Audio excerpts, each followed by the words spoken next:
Before you begin, remove the base enclosure, battery, wireless module, solid-state drive, hard disk drive assembly, right trunk, right support bracket, right fan, left trunk, left support bracket, left fan, I/O board, system board, display panel assembly, display bezel, display support bracket, and display panel.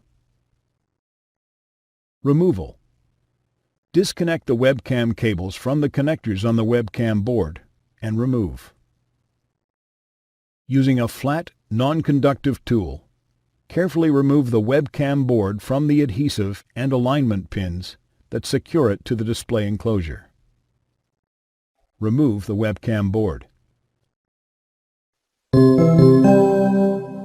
Replacement.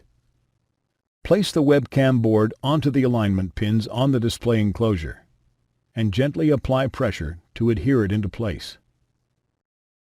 Insert the webcam cables into the connectors on the webcam board.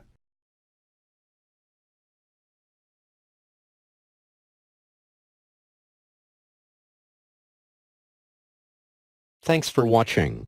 Please click subscribe for more videos and weekly updates.